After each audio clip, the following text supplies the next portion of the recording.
Tanya aki ke Abdul Siam lamba. Atapa bararab. Juk-bujuk zaman lamba. Ke Abdul Siam, ke Abdul Salam. Pujuk akil. Putra Menggolo.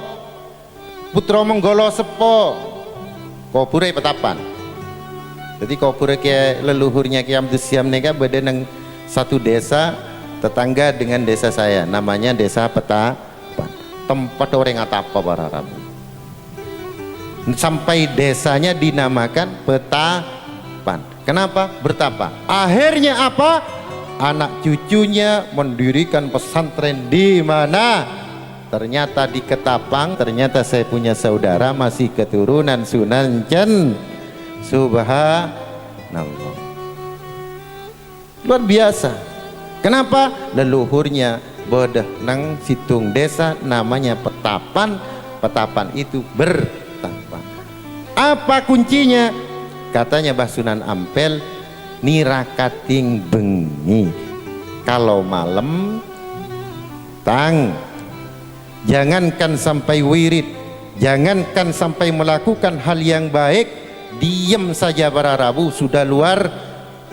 Yang diajarkan oleh Sunan Ampel adalah akhlak kepada Allah. Jangan sampai mensekutukan Allah. Bagaimana kita ta'alluq hati kita kepada Allah. Dan yang kedua, pelajarannya tidak berat-berat para bapak, para ibu, adalah akhlak. Mbah Sunan Ampel tak ngiba alfiyah. Wala Muhammadun huwa ibnu Maliki Ahmadu Rabbillah musalliyan ala nabil. Mbah Sunan Ampel tak ngiba alfiyah, mengajarkan akhlak dengan bahasa yang ringan. Yang pertama diajarkan adalah moh limo. Pertama nyampe di Indonesia di Ampel Denta, langsung yang diajarkan hanya 5 saja, moh limo. Selain syahadat tentona enggi moh limo. Pertama moh main judi, yang kedua adalah moh ngombe minum, moh madat ngenom sesuatu, meminum sesuatu yang memabuk. Moh madat itu moh mendem, semangkin apa bene kunjoma bir, bukan hanya minuman keras tetapi termasuk yang merusak generasi bangsa kita adalah sabu, merusak generasi bangsa kita. Terus apalagi para Rabu, di antara pesan Mbah Sunan Ampel adalah moh madon, tidak melakukan perzinan. Alhamdulillah saya tanya tadi, orang-orang Ketapang banyak senorok Sungai Raja gua. Engki. Subhanallah. Teti jaminan para Rabu, teti paki orang Ketapang kalau mencari mantu tanyakan dulu, "Cung, kamu sudah ikut Sungai Raja apa enggak?" Sudah. Insya Allah anaknya tidak akan diseling. Subhanallah.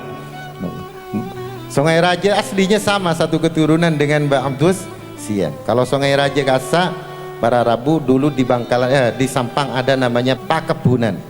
Pangeran Pakebunan ini adalah putra dari Panembahan Kulon. Panembahan Kulon adalah putra dari Sunan Giri. Pangeran Pakebunan punya anak namanya Khotib, punya anak namanya Kiai Abdul Jabbar. Kiai Abdul Jabbar punya anak Napo yang mengeluarkan ijazah Sungai Raja. Subhanallah. Manti para Rabu jaga jam yan. Jadi menpahan di manto Sungai Raja syukur alhamdulillah, tangan lo kira seling kuin nih gua. Subhanallah. Ini pesannya Sunan Ampel. Tidak terlalu banyak yang pesankan oleh Sunan Ampel. Kembali lagi para Rabu, mudah-mudahan peringatan haul ini adalah bagian dari tidak melupakan sejarah. Seperti yang saya katakan tadi, berapa banyak guru-guru yang mencerdaskan banyak manusia, banyak mencerdaskan anak-anak kita, tetapi berapa banyak santri-santrinya yang masih ingat kepada gurunya. Berapa banyak orang tuanya yang sangat kasih sayang kepada anaknya, tetapi berapa banyak anak-anak di sekitar kita ini yang masih ingat kepada orang tuanya.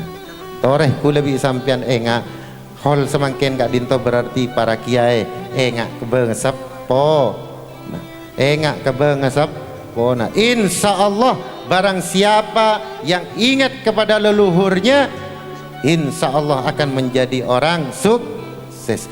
Kata ayah saya, walaupun ini bukan hadis tapi kata ayah saya, barang siapa yang tahu leluhurnya jangankan sampai banyak 5 generasi ke atas insya Allah hidupnya akan dijauhkan dari kehidupan semerana. Amin Allahumma.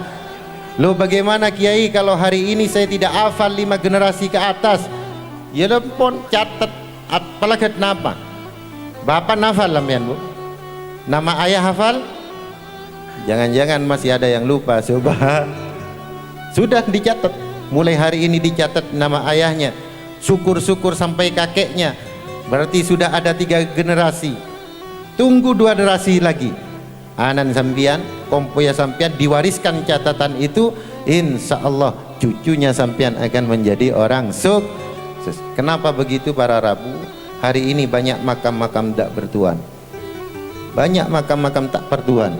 Bayangkan kalau makam-makam yang tidak diketemukan itu adalah kita di masa hari ini kita hidup, hari ini kita masih sehat 10 tahun, 20 tahun, 100 tahun, 200 tahun, apakah kita masih akan hidup?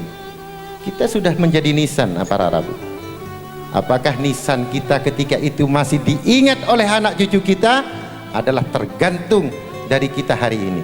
Kalau kita nisan kita ingin tetap, maka tenku lebih panjenengan silsilah harus diberikan. Itu yang dilakukan oleh para Bahsunan.